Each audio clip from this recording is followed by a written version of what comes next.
Good morning, everyone. Thank you for joining us this morning for this wonderful. It's wonderful because we're talking about it actually.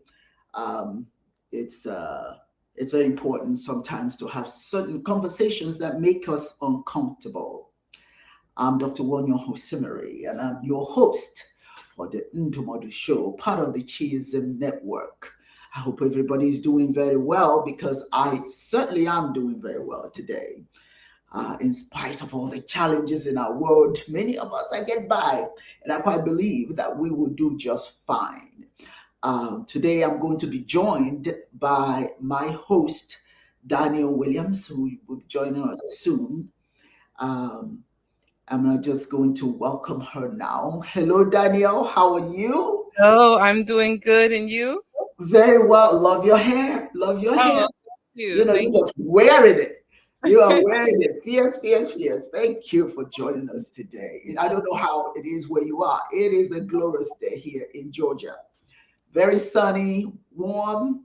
And let's see how long that's gonna last. Yes, yes. Yesterday was extremely cold. It was sunny but extremely cold. It wasn't a pleasant day to be out. But Mm, today, I'm sort of looking forward to stepping out. Stepping out into the sun and just being a part of it all. How about that's yourself? What are your plans for today? What awesome things are you going to achieve today? Yes, yes. So I definitely want to get outside too. It's sunny, but it's still a little cold Uh-huh. here in New York, but the sun is out. And yeah, today I'm primarily going to be working on my jewelry. Okay, Um, okay. Those it you is fun today. something exceptional for some event, maybe. Well, just sales. I've been blessed with sales coming in, and so I've got to fulfill my orders, and then also working on my spring collection as well. That is wonderful. Hold 1 second. I'm trying to pull something out, Mm-hmm. something that I need here. Yes. Sometimes my phone is just always misbehaving. Mm-hmm. You know how that is. Yes. Well, anyway, we have a very, very good show today. Sometimes we fail to talk about things that we should talk about, and then we talk about things we have no business talking about. But today's is very, very important. But before I even go any further, before we get into the meat of the show, I just want to welcome everybody to this Into Modern Show, which is a part of the Chism Network. Remember to subscribe to our channel, and it is very helpful to us when you do that. Thank you. I wish to start with some words of wisdom. Tomato means words of wisdom that I share, and we share. Danielle and I share to add to your repertoire. So today, I hope that what I share will aid your day to go peacefully and joyfully. We are very, very stressed out, Daniel. That's putting it mildly. Mm-hmm. Although we are in a very difficult time, I urge you not to fill your day with any moment of dread. Mm-hmm. It's easy to do. Blood pressures arise. I tell you, Daniel, this morning I checked my blood pressure and I slammed it down and said, I'm going to be okay. You are Yes. not going to get the best of me. I'm going to be Yes. just fine. Mm-hmm. Let today be what you want it to be. Be yourself. Forget all the noise of the world. Put it aside. Because the noise will continue with or without you. So sometimes you need not to let it in. You need to just move on. When you're totally stressed out and when things are going the very opposite than what you anticipated, then don't allow that fear to become your reality. Let fear be your modus operandi. Move beyond that. It's not easy to say because a lot of things that are going on in our world right now impacts us all very negatively. But Mm-hmm. I'm a firm believer that we must push away dread, especially when the enemy is taunting out, intimidating you. And the enemies are everywhere. But the worst enemy though is you, Mm-hmm. own worst enemies. So it's important to know that even though outsiders challenge us, we must not be part of the outsiders. We must not challenge ourselves negatively. Remember, you are always with your ancestors. You're never alone. The divine is always with you. The divine is whatever you call your system of calming yourself spiritually. Mm-hmm. That it, he or she, whatever terminology you use, is always there. And you have to believe it. It's not something that you just wait for somebody to tell you. It's something you've got to believe in and act accordingly. In fact, the tougher the battle, the tighter the divine sticks with you. Mm-hmm. Right in that moment where it seems like, woe is me, that is when the divine shows up and reminds you whom you belong to. Trust in yourself, trust in the divine, whatever. Again, like I said earlier, your source of inspiration. Even in the battle, especially when you find yourself in the battle, that's when you call upon that energy. I always tell my daughter, you have thousands of ancestors behind you. Yes. No matter what challenges you're having, you have the powers that be right next to you. Chineke, the Almighty Creator, that has a name with different tones. Have that alongside you each and every day. Don't allow yourself to be intimidated. Get off your knees even when the knees are knocking. Get off. You're okay. I wish to let my family and friends know that you give me the juice to rev my heart. My heart engine runs every day because of you. And when you think I don't recognize you, when you think I don't call you, I'm thinking of you. And I want you to remain blessed today. And I want you, Danielle, to remain blessed. All of your family, everybody you care about, everybody who loves you, I want them all to be blessed. That is my motto for today. In this episode, we're going to dive into the sex trafficking of children. You know, as a mother, just the thought of it, just the thought of my little ones ever being sexually trafficked, it's something I can't even begin to visualize. The International Report on Child Prostitution typically refers to various studies and assessments conducted by organizations such as UNICEF, the United Nations, and various NGOs all over the world. They focus on the rights of children, the protection of those rights. These reports highlight that the prevalence of child prostitution across different regions all over the world, the factors contributing to these issues, they cover such information, and the impact that the sexual exploitation have on children. According to several reports, and I just want to give you a little bit of this statistics, an estimated 1.2 million children are trafficked all over the world. Now, when you and I are sitting having breakfast, some little girl is having sex with some grown man. Her body not prepared for that. Used as a tool for the satisfaction of a man who should know better, of men who should know better, men who have children, men who have daughters. Correct. But they don't mind hurting other people's children. 1.2 million children. A significant number of those children come from Africa, including Nigeria. Our focus today, and I'm not saying that this is only pertinent to Nigeria or is just prevalent in Africa. It's everywhere. It's everywhere. Many countries are doing a lot to address it.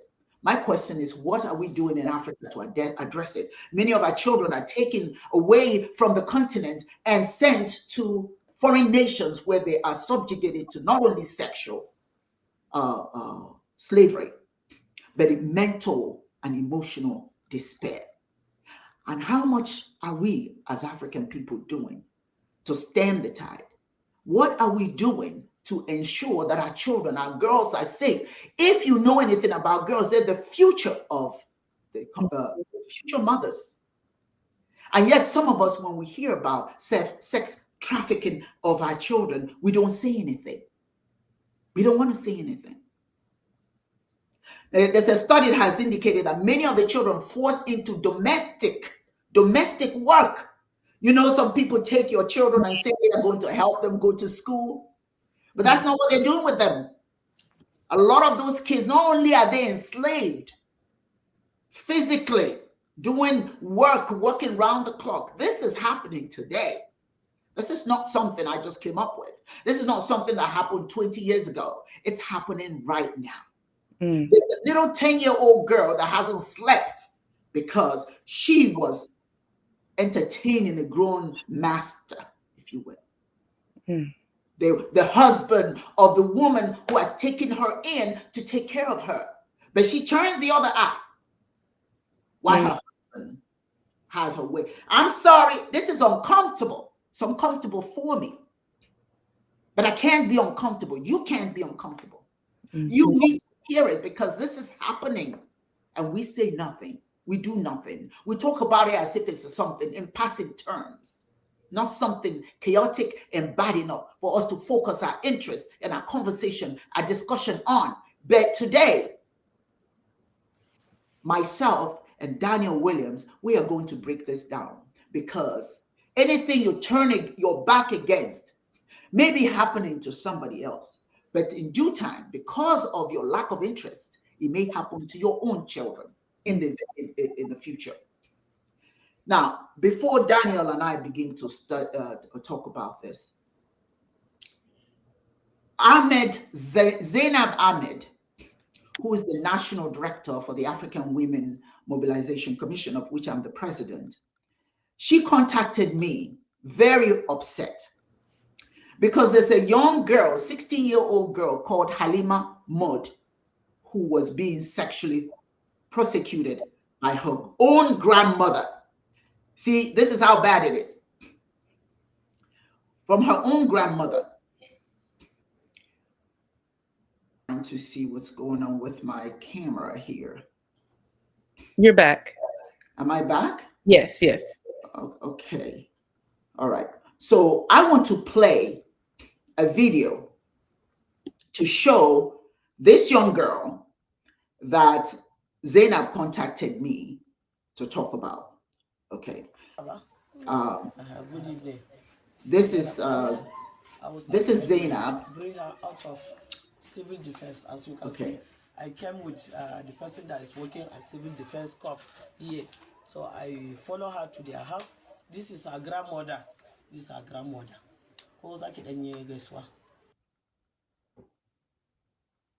This girl, this is her. Now that was her grandmother. This girl, that's her. She's 16 years old. And I'm not quite sure what my screen is kind of confusing me right now. I'm not sure what it's doing. Daniel, I'm going to have you continue to speak. I'm going to get off this stage for 1 second and I'll join you again, but I'll leave the video playing. You just talk a little bit about what is happening in the United States. I'm going to take her out, actually. That's what I'll do. And I'll just give you an opportunity to talk about what you know about what is going on here in the United States. And I'll be right back. Okay. Well, yeah. I am not an expert at sex trafficking, but from what I do know is that, oh, there's an echo. Can you still hear the echo? Yeah. But I can keep going. Yeah, keep going. Okay. So, but sex trafficking is an issue in the United States. And it happens in all of our communities. It happens in immigrant communities. It happens in just, citizens. And, as Dr. Osimiri said, she's speaking about Nigeria because that is her context, recognizing that it happens in the entire world. And similarly, I can speak on the Black community in America, not that it doesn't happen in every community in America, because it does, but because that is the context that I am the most familiar with. And sex trafficking is certainly an issue in our communities. I lived in Sacramento, California for about 10 years. And you could see the trafficking that was taking place when you drive down particular streets, and you would actually see young women and sometimes teenagers out on the streets, and you knew what that meant. And you knew that they were being exploited. Um, and there's often the trafficking that takes place in our communities. We see that there is a large number of missing Black women and girls. Uh, Yes. and the numbers are astronomical. And, it's believed that a number of those who are missing are actually being trafficked, and that's why they're being reported missing. Mm-hmm. And so, it has definitely been an issue in the community of young Black women and girls being exploited here in America. As you said, this is a global phenomenon, It is. and it happens everywhere. And it's important for us to understand what it looks like in our context. And, the way that racism plays into this is because Black people are seen as less than, there's less care or concern That's right. missing Black girls. There's also the adultification of Black girls as well. So Mm-hmm. at times, these girls that are being trafficked at times are seen as adults, and partially to blame. Some people say, oh, they're fast, oh, they're runaways. When at the end of the day, you have adult men and women. There's also Yes. women who traffic with younger women and girls. But at the end of the day, they're being exploited by adults and their children, and their brains aren't full. Young people's brains aren't fully developed by 25. And I think Yes. it is a temptation that we have to blame victims. Mm-hmm. We have to stop that in all of our communities in America, and I'm sure it happens in Nigeria too, where we blame the victims, and we've got to address that. And another way that we see trafficking, I mean, these are some high profile cases, right? But Yes. the situation with like P. Diddy or with Epstein. So, Mm-hmm. with American celebrities or political figures who have people who are trafficked in. You know, I mean, it's at least it's rumored. I'm not saying this is fact. I don't know all the details about the Epstein files, but we know that Epstein played a role in trafficking, and that there were some very prominent Americans, possibly political figures, for sure. That there were some Hollywood figures Mm-hmm. that were going to his parties in the same way people were going to P. Diddy's parties, where young women and boys were being trafficked. And so, Mm-hmm. there's also boys being trafficked as well. Yeah. And I think another way is Americans also participate in the international sex trade. Mm-hmm. Americans who will go abroad and will take advantage of the lax. Little girls. Yes. Yes, they'll take advantage of the lax rules that other countries have Mm-hmm. around sex trafficking. Um, and it's very unfortunate Yes. to see Yes. that taking place. Yeah. I want to focus today on this little girl. Hmm. Uh, I think hopefully the video is working now. There we go. She is 16 years old. Okay. She's 16 years old. And unfortunately, her parents are dead, right? So she lives with her grandmother. And what her grandmother does is she traffics her because she herself can do very little for herself. So she takes this girl, she sends her out in the streets to have sex with men. She's just 16. As a matter of fact, if you look at her, she looks like she's 13. So exhausted and fed up with the whole thing, she ran away. Then the mother sent the police after her. When they found her, as she's in a police station right now, they locked her up. She felt that she was safer being locked up in the police station than going back home. And that is why that's when somebody called the national director, Zainab, to tell her, about this young woman and that somebody must do something because they heard that our organization does something for girls. So that's why Zainab went to go and Good see evening. This is Zainab. the I was called. grandmother of the little girl to find out, why are you sex trafficking this girl? She says that she's not well herself, and because she's not feeling very well, she has no other means of getting food, right?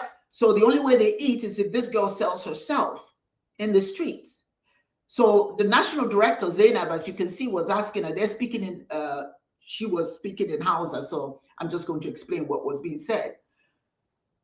Zainab said, why are you trafficking this girl? Because what's going to happen, ultimately, she is going to get disease. She might get, you understand what I'm saying? She might have AIDS, HIV, AIDS, and then that's a whole different problem. Look at this precious child.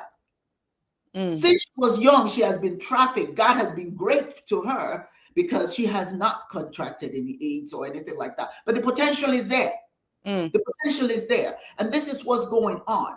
I think very honestly that at some point, we as citizens must stop overlooking these things. You know, individuals who are forced, these young women, what I want everybody to understand, these young women are the mothers of tomorrow. If they are mentally handicapped, they'll handicap their own children.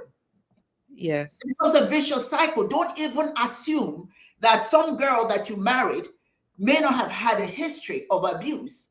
And they turn out and abuse their own kids, maybe not physically, but perhaps sometimes mentally. You know, so when they're forced into these situations like prostitution at a young age, they can experience a whole range of severe psychological effects. And I'm speaking as a psychologist. The trauma.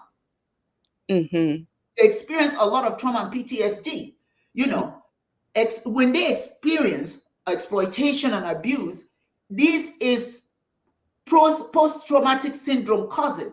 That's what it causes. They have flashbacks of what happened to them.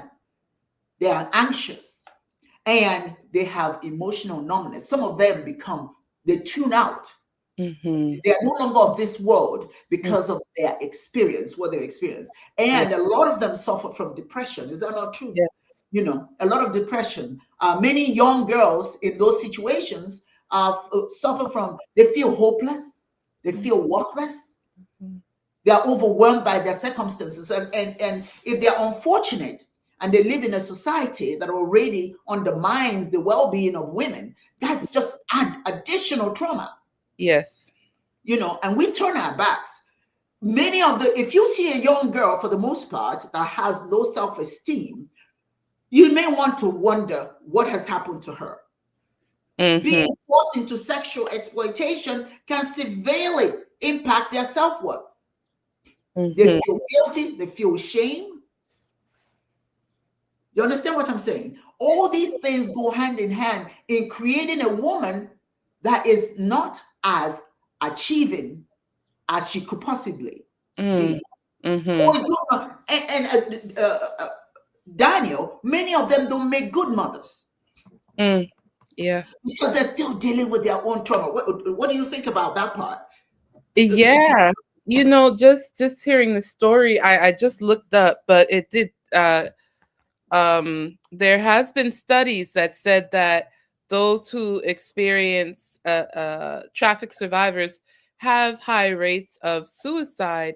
And for those who have survived, I can imagine a spiritual death could result after these types of trauma.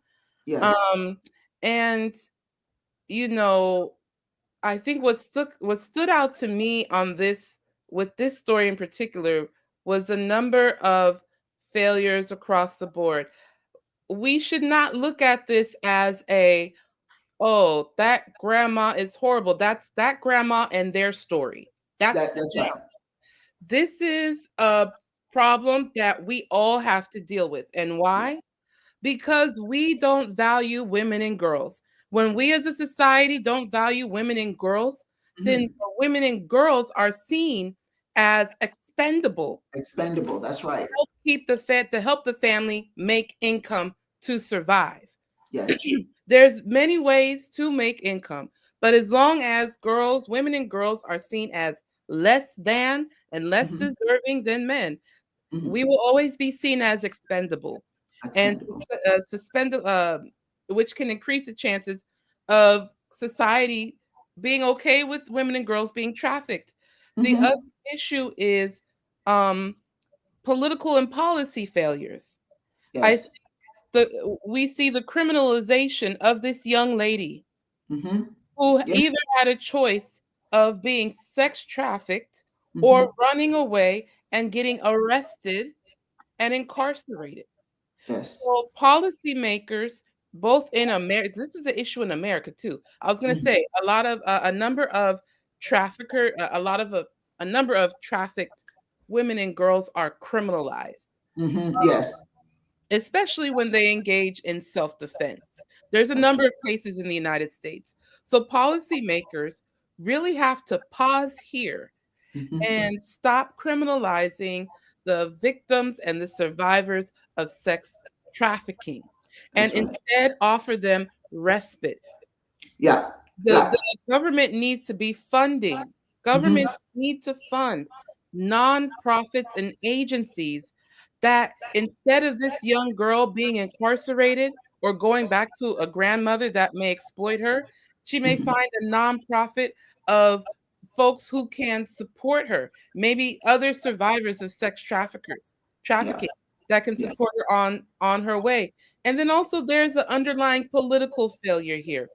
I'm curious, but perhaps you can tell me what kind of poverty and destitution is happening where a grandmother is putting her granddaughter out there to survive. The economic factors. You just hit that. There are causes. The causes of exploitation is quite a bit. One of them is economic, obviously. The pervasive poverty in Nigerian communities drives so many families to make desperate choices, right? Traffickers exploit this vulnerability. Particularly it's people who say, oh, okay, well, I'll take your child into my home and I'll take care. They are exploiting the vulnerability, by offering false promises of education and employment, which leads to the victimization of young girls. I cannot tell you how many girls leave Nigeria for foreign lands with all the promises, of jobs and whatever. And the worst part is a lot of them who end up in Dubai, where I'm talking about slavery, serious slavery. Yes. Okay. And then there's the cultural attitude. You said some of it. When women are not valued, girls are not valued. I watch some shows sometimes, and that really I find disturbing. When during gender reveal is the word. Gender reveal programs, you see a man, now not all of them, certainly not all of them, but some of them get so upset because their wife is having a girl. Right. As part of that devaluing of girls. So instead of you being excited that God Chineke is blessing you with a child, you're offended that that child is not a boy. Okay. So cultural attitudes, but if a girl is abused and has the audacity to speak up on that, sometimes they're not nobody believes them. There's a 10-year-old. I remember the story of the 10-year-old whose uncle supposedly was going to send her to school, but he took the young woman from the village to his home and was raping her until she finally got pregnant, and he blamed the girl for the pregnancy, that she's sleeping around somewhere. The child is 10. Right. But he couldn't even admit that the possibility that she's telling the truth, that is her uncle doing that to her. Do you understand? So they placed her back home, where she, of course, you can imagine what the hell she was going through, because to her family, she was going to go to school and all that sort of thing. But they believed the uncle and sent her back. So those things, cultural attitudes, and there in some communities, there is a general acceptance of gender inequality. So that's what some of the things that lends itself to the normalization, obviously, of exploitation. Right? Traditional beliefs can devalue the worth of girls, making them more susceptible to abuse, and their abuse is what you call it, their abuse is ignored. One little girl ran out in the streets and people were asking her. She was covered with bruises. Yeah, this was in Lagos. And they were asking her what happened. She says that her madam was beating her because she told her what her husband was doing to her. She got angry with the child and poured her water on her, that she was lying. These are the kinds of things, when you talk about girls being devalued, that's the kind of trauma we put them through. And one of the things that you mentioned, the lack of education. When you have boys and girls, the boys are more likely to be sent to school. Okay, children often, and the children are in school, they're often unaware of their rights. So they're, and the dangers of exploitation. And when it happens to them from a person of authority, they've already been cowed for being girls, right? And it's, who's going to believe you, sort of thing. So, but if we can educate these girls, it becomes a powerful tool for empowerment. And I'm very excited about my organization because we are very much into the empowerment of girls. And I'll play a video a little later introducing some of the things that we do. So empowering girls is very important. When girls are educated, they're less likely to fall victims to traffickers. Because a lot of these girls are not educated. Now, our legal framework is not very strong. Yes, we talk about the fact that it's bad. There's the rules and regulations about exploitation of girls, but it's not very stringent. You see what I'm saying? It's not effective. There's no effective mechanism, in place that allows traffickers not to, for traffickers to be scared of doing what they're doing. So there's minimal risk to them. So anyway, the legal protections for victims are often inadequate, leaving them without recourse or support. Now, let me ask you, Danielle, what do you think, as a woman, what are the physical risks to little girls? Oh, I mean, it's just difficult to even discuss or to even think about. But obviously, that there's bodily damage that's involved in this. Yes. The psychological damage. Also, mental health doesn't happen in a vacuum. No, it doesn't. When you have anxiety, when you have PTSD, it's not like, oh, this is in your brain and the rest of your body is not impacted. That's no, right. It impacts the rest of the stress that is on your body. It leads to all kinds of health consequences. Yes. It's just overall a horrendous situation and very, very traumatic for girls and women to experience this exploitation on a physical, psychological, and a spiritual level. A lot of them physically, they develop what is it called fistibula. They lose the ability to control their bowel movements. Oh, wow. And the devastation. I mean, when you talk, I'm a grown woman. You're a grown woman. Okay. Now you think about a 9-year-old, a 10-year-old, 12-year-old. Come on, this is terrible. And we're selling them, literally. We're selling them. The message that I have for my people, right? These little girls may not be your own, but in our culture, we are responsible for the young. Yes. For their development, psychologically, physically, spiritually. If a child is asked, Uwa Onyioha, whose child are you? And that is to say that if you're acting up or something bad is happening, who's taking care of you? Who's in charge of you? Who are in charge of these girls? These are the future women and mothers of tomorrow. And they are being abused. The psychological damage, I can tell you, has tremendous consequences. Loss of opportunities. A lot of them stay in perpetual poverty, right? Because they're deprived of the social development opportunities, right? And it's what gets me is it's going on right now. The children at the IDPS camps, okay, that we take care of, some of the soldiers who were supposed to be monitoring their welfare are the ones abusing them. Mm. And I'm talking about little girls.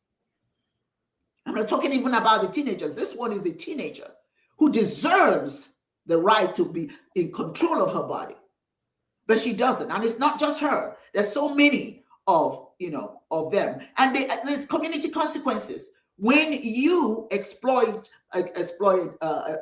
rather girls.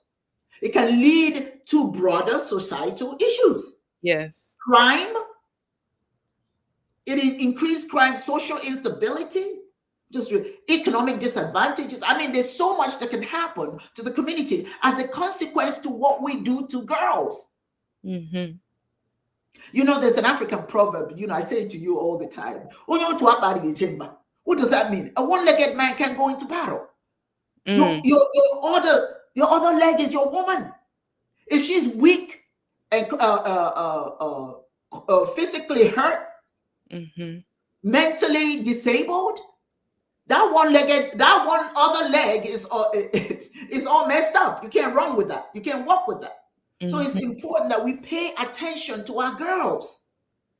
Sometimes when you're talking about it, it's like, oh, here you go again. Women are emotional beings. No. It's not about being emotional. It's about us doing the right thing. Particularly this young woman. She says she wants to go to college. Wouldn't it be wonderful if we can send this girl to college? Right. I mean, not college. She wants to go to school, period. Mm-hmm. So I'm going to ask you at the end of this, please donate so that we can get this woman, this young girl, out of this situation. All she wants is to go to school, to be somebody. She doesn't want to be anybody's baby mama.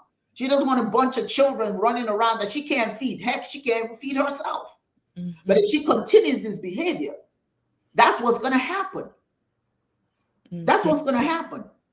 So let us, starting from today, Danielle, it's something we must always talk about. There's an imperative for change. Yeah. We must demand change. And let me say this, and you tell me what you think about this. Ladies, women, don't look to others to solve your problem. There's enough of us to raise enough awareness that this cannot continue. At least we have the power to lessen it because we're talking about it, we're looking out for it. And if you know a woman who has some little girl in her house, you better be sure that child is being taken care of. Check on her. Am I right or am I wrong? Yeah, you're 100% right. And I think that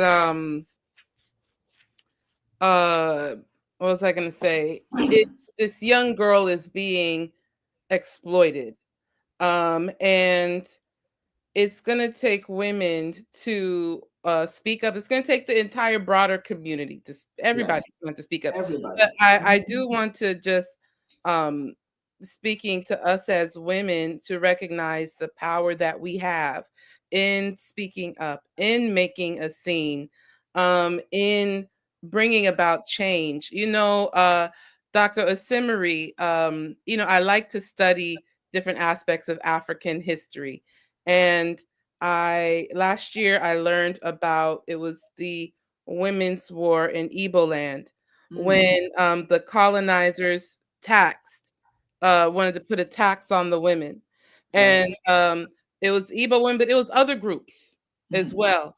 And then they mobilized and they protested because the colonizers also took away the rights that they previously had before colonization. And then last week I learned that a similar uprising happened in Yoruba land as well, of the women. And I think about that and I'm like, that is the power that we as Black, as African women have. And we could utilize that same power, that same energy to rise up against the exploitation, the inequality, the sexism that is impacting women and girls now. And we invite all of the men who are allies, who want to join us. Please stand up. Please join us, right? Because we can all address this. Just imagine with this situation that happened in Nigeria, you've got women rising up and saying, we need a stronger legal framework Yes. so that trafficking, people know that there's consequences, that people Mhm. are being held accountable for trafficking our young women and girls. Yes. And to stand up and say, we've got so many faith communities, so many mosques, churches, all of Yes. Oh gosh. talk about this issue. There should be sermons on this issue.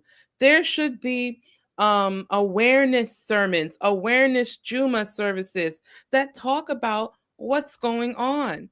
Yes. Because, the faith communities have the eyes and ears of Yes. of the broader community. And you can't keep talking about Every Sunday, hundreds and thousands prosperity. of people. Yes. Yes. You And they know, talk about well, prosperity and giving your money up to God. When is the money coming back down to the people? That's all I to want the to know. people, talk to me. Talk to me. Is the money coming back to the people like this young girl? So, Yes. faith leaders have got to pick up this mantle and move forward. But it could be the women that are pushing these faith Yes. leaders to do it. Yes. And then, I could see the creation of nonprofits that assist these young women and girls who are trafficked so that they have respite. Because where can this young girl go? Back to her grandmother. Well, Um, and that's where she is right now. She's you know, back with her grandmother. That's why I showed you the video where she went to meet the woman. She went to meet the grandmother, to yeah, ask her, why are you doing this? In other words, she's hoping that she will not continue to prostitute that this she girl. won't continue to do it, She wouldn't. right? Well, she claims that she wouldn't, and she started crying herself, and it's a long drawn out.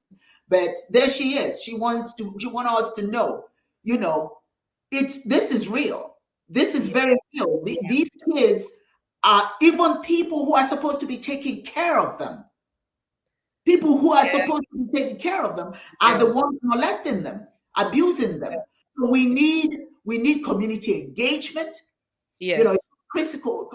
crucial to foster a culture of awareness and accountability in communities. Grassroots Mm, movements empower mm, citizens to take action against exploitation. Let us not be so interested in the world of other people, and ours is crumbling. mm. If you're a man and you have a daughter and you have a wife, you need to be concerned about their well-being, because when you're no longer there, there's no protection for them.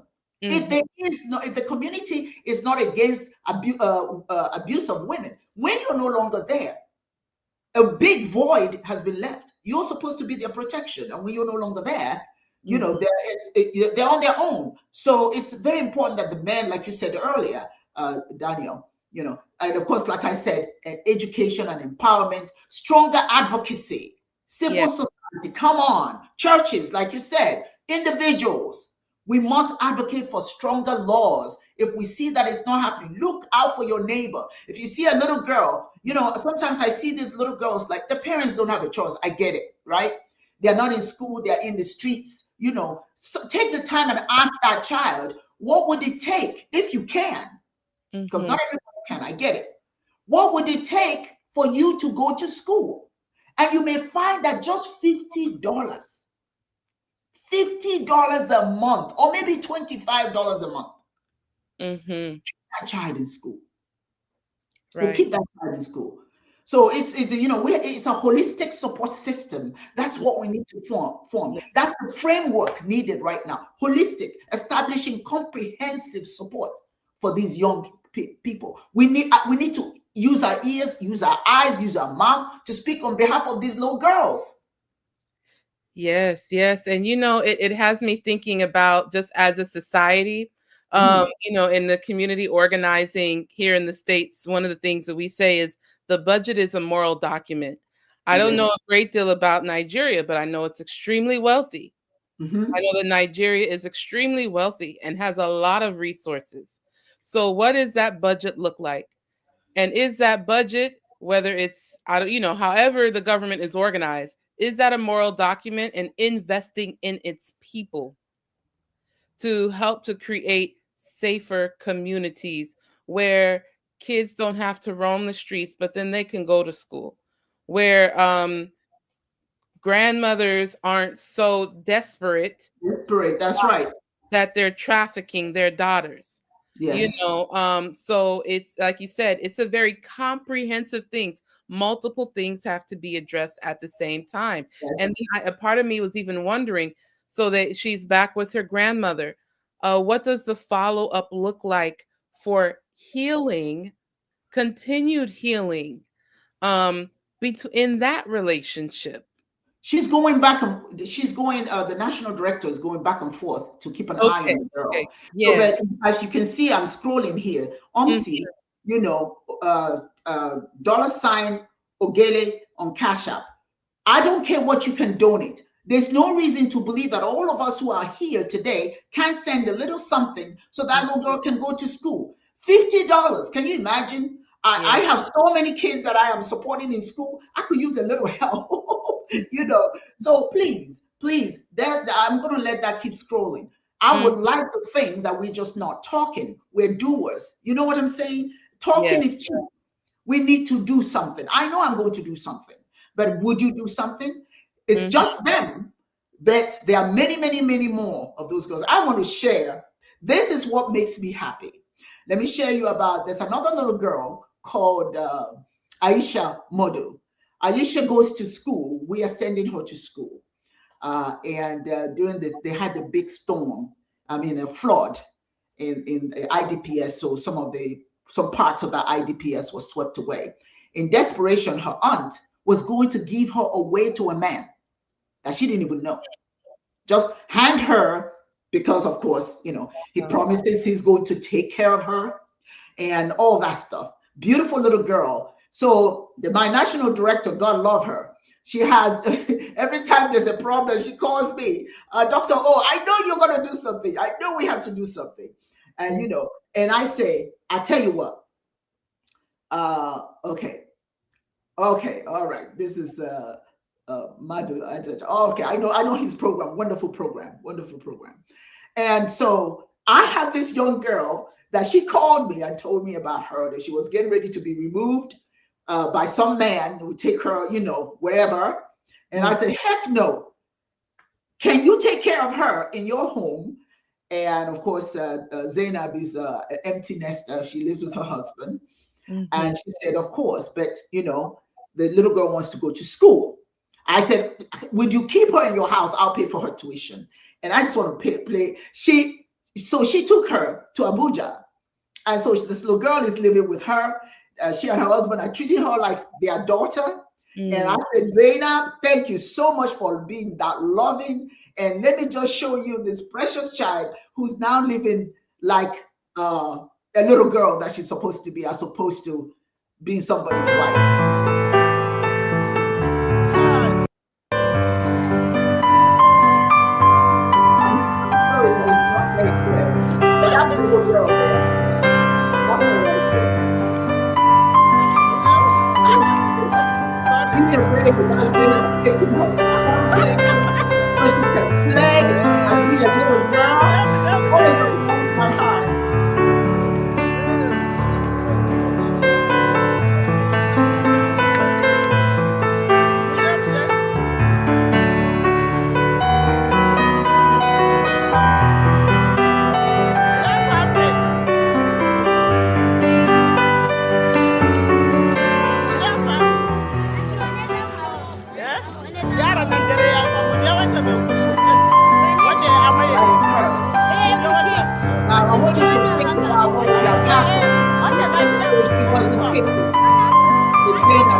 anymore. That is so satisfying. I'm telling you, when she sent me the video, I mean, there's so many videos, but I just could take just so much. I felt this is what it's all about. You can't save the whole world, but you certainly can start one person at a time, one child at a time. Next time, we're going to talk about boys, because boys don't have any, they have it hard too. So we're going to have a show dedicated. This is part one. Part two is we're going to have an expert, a Dr. Nene Clayton. She is going to come and speak to us. That's next Saturday, and I hope you join us, three of us. She's going to speak about, because she's gone to Liberia, she's gone to different African nations, and on behalf of the United States, where they're focused on, sexual exploitation of young people, trafficking, and all that sort of thing. So she's going to be our guest next year, because we must raise awareness. We must raise awareness. There's no time for hesitation. There's no time for wondering what I can or cannot do. Send Omsi Ogele on Cash App. Okay, send your support. Whatever you send is going to go to this girl. I want to report next week that she's in school. That's what I want to report. You see what I'm saying? Let's not gather here and then we go home. I'm already contributing, but I want us to see this as a collective, something that we can do as a collective entity. She's still with her grandma. Yeah, she's still with her grandma. Unfortunately, she's still with her grandma. But if we can support, if we can raise a few little dollars, to send to her, so that this is Zainab Ahmed, incidentally, on the screen. She's supporting her, right? Is that the lady in the video? She's the one that found the girl, the attention. She's the one that's keeping the young lady that's doing well now. Thank you, Zainab, for everything. Thank you for everything that you're doing to support this young sister in liberation. Thank you. Yes. I just want to pause for a minute. I want to pause for a minute and just play a little video just to talk to you about what we're doing, all the other things that we're doing. So we just take one moment. 75% of young women in foster care miss out on STEM opportunities. We're here to change that. The African Women Mobilization Commission is on a mission to transform lives through STEM education. Our new program targets young women aged 18 and up, especially those from foster care and low-income families.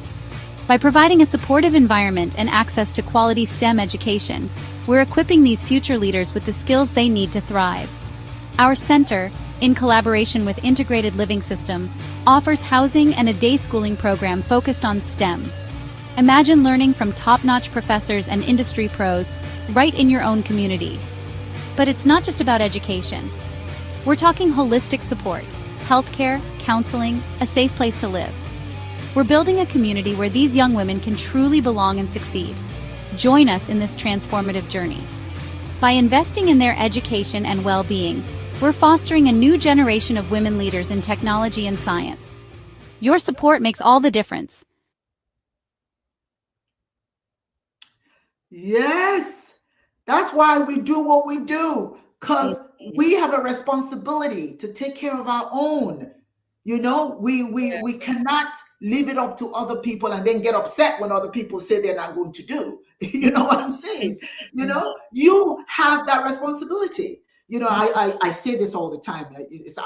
I sound like a broken record when I say, my father always said to me, you don't have the right to die until you made a difference. Never live anywhere unknown. That's not to be braggadocious. That's not to say, it's because you are the hope that everybody's looking for. It's you. You've got the capacity to change lives, to keep hope alive for so many people. Akum dero bani. That's what we say. Our wealth lies in our community. You know what I'm saying? If the community is struggling, I as a woman, if I see all the women hurting or little girls being raped, little girls being, their bodies are not prepared, and I turn that's not what we should be doing.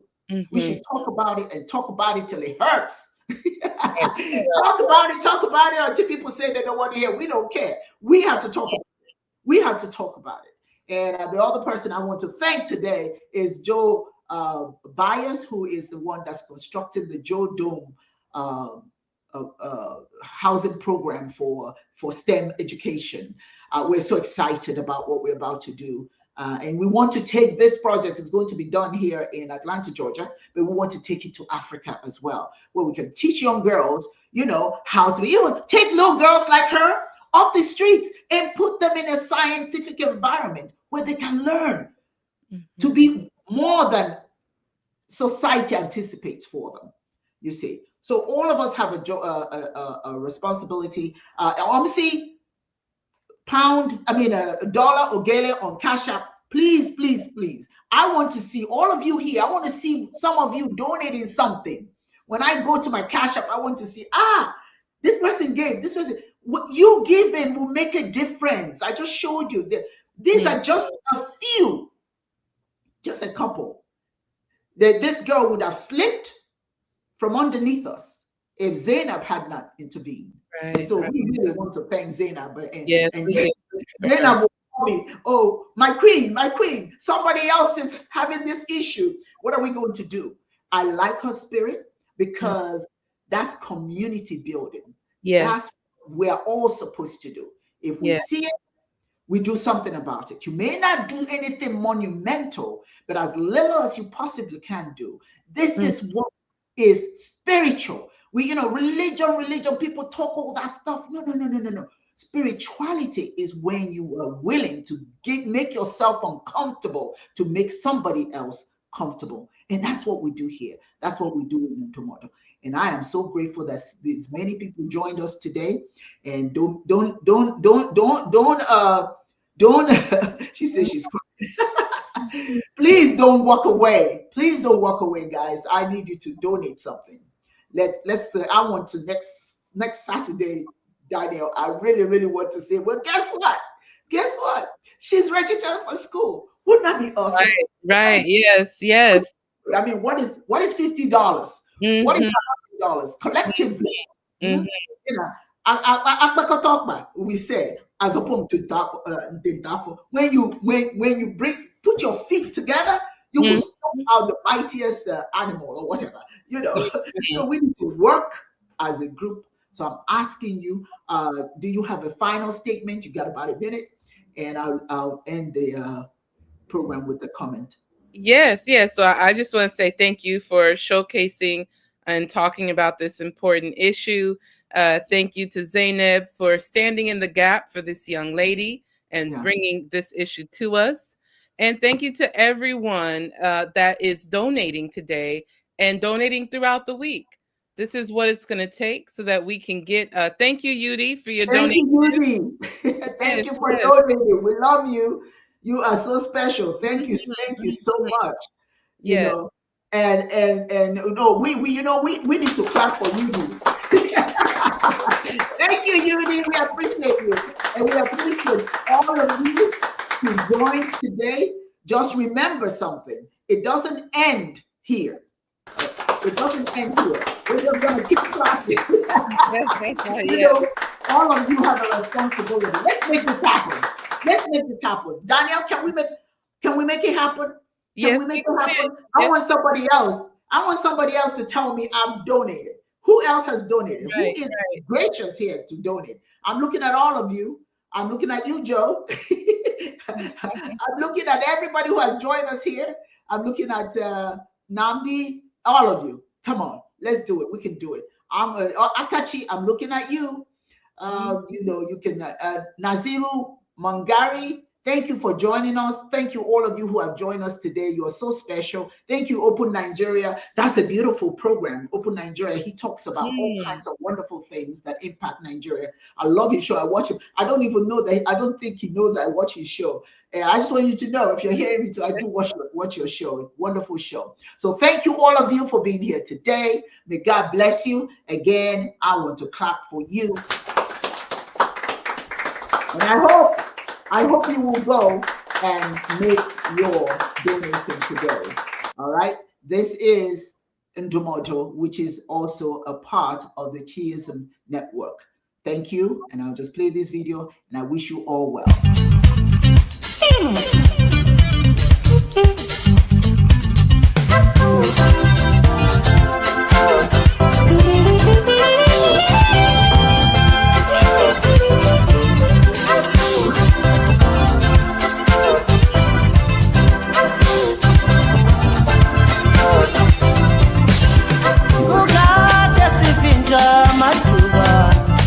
Sekudala sisebenzele mva yela lekukade sihleli singezinto sekudala